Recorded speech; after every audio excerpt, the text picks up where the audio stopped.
नाज़रीन, आपने देखा होगा कि पंजाब हुकूमत की चालाकियाँ, क्योंकि पंजाब हुकूमत में कुछ ऐसे चेहरे हैं जो पूरा सूबा चला रहे हैं, बड़े चालाक हैं, बहुत होशियार हैं, मैं बड़ा करीब से जानता हूँ। उनके मशवरे से 8 फरवरी की जो हड़ताल थी उसको नाकाम बनाया गया। अब बहुत सारे लोगों को मेरी बात अजीब लगेगी। एक तो इतवार का दिन था, रूटीन में आप कह लें कि कोई 70% तो बिजनेस जो है वैसे ही बंद होता है। पंजाब में तो इतवार की छुट्टी होती है, बाकी सूबों में अगर आप देख लें तो हो सकता है कहीं पे जुमे की छुट्टी है, कहीं पे इतवार की छुट्टी है।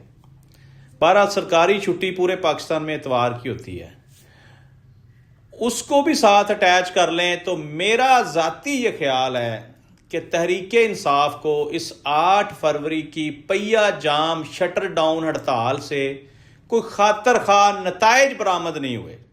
आप इसको इस तरह से देख लें क्योंकि सियासी जमातें जब भी किसी तहरीक का, किसी एहतजाज का ऐलान करती हैं तो उसके पीछे एक पूरा एजेंडा होता है, उसके पीछे एक मकसद होता है जिसको हल करना होता है, जिसको आप समझ लें कि जिसके ज़रिए आप अपने मकासद हल कर सकते हैं। बेसिकली तो हुकूमत के ऊपर दबाव डालने के लिए एहतजाज की कॉल दी जाती है, पहिया जाम हड़ताल, शटर डाउन हड़ताल।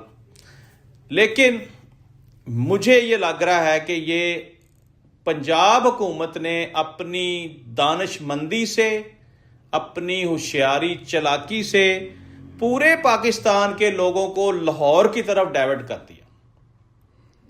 आपके सामने है कि पूरे पाकिस्तान से लोग बसंत मनाने आए, पूरी दुनिया से लोग बसंत मनाने आए, और बसंत की वजह से ये एहतजाज मेरी नज़र में फ्लॉप हो गया।